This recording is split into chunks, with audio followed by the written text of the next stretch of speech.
The global death toll due to the deadly novel coronavirus has soared past 64,000, and Europe, along with the United States of America, has become one of the worst ever hotspots for the virus. Reports suggest that 85% of COVID-19 related deaths in Europe has occurred just in Italy, Spain, France and Britain.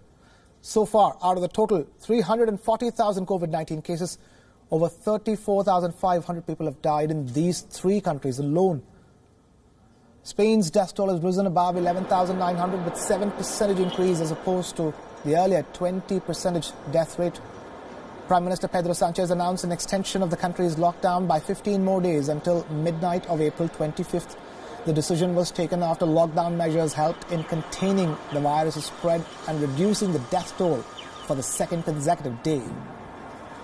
Siguiendo las recomendaciones de los expertos, también de los científicos que asesoran al Gobierno de España, les anuncio que el Consejo de Ministros del próximo martes solicitará de nuevo la autorización del Congreso de los Diputados para prorrogar por segunda vez el estado de alarma el 12 de abril hasta las 24 horas del sábado 25 de abril.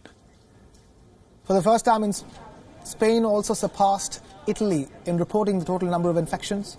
The number of positive COVID-19 cases in Spain rose significantly in the last 24 hours. In just one day, nearly 7,000 new cases were registered, taking the total to 126,168. Despite a drop in the death toll, Madrid, Spain's worst-hit city, the capital, is finding it difficult to cope with the casualties. After a record of 850 deaths a day ago, morgues in Madrid had no more space for the dead bodies that are piling up.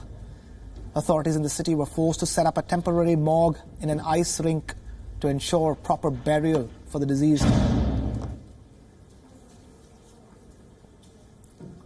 Italy is one of the worst hit regions in Europe with more than 124,000 positive cases.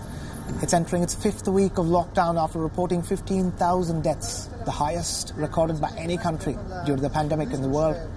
In Rome, police forces sanitized squares in front of major government buildings to keep the virus from spreading further. Regional and local authorities in Venice, Turin and Naples imposed the use of protective masks and gloves to ensure people's safety. Security forces also fly drones to help patrols on ground. However, Italy is seeing some relief from the outbreak. Despite the death toll rising above 15,000, the number of patients in intensive care units fell for the first time in Lombardy, the epicenter of the outbreak in Italy and Europe, where ICUs have been full for weeks, are now having close to 50 beds which are vacant.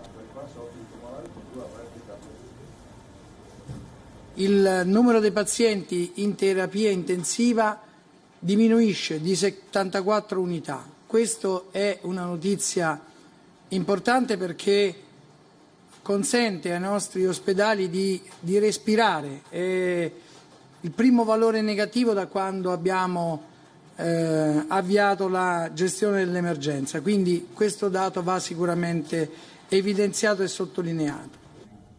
France reported 441 deaths due to the outbreak in the last 24 hours. This is lower than the highest number of deaths that France had recorded a day earlier.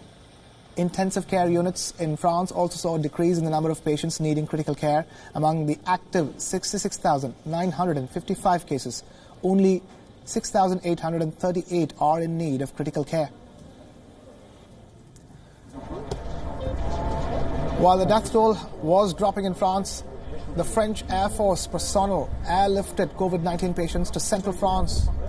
Local authorities and security forces are regularly disinfecting public spaces and are encouraging people to stay indoors. Ever since the lockdown, a total of 89,953 have been infected by the virus and more than 7,500 people have succumbed to the lethal disease in France.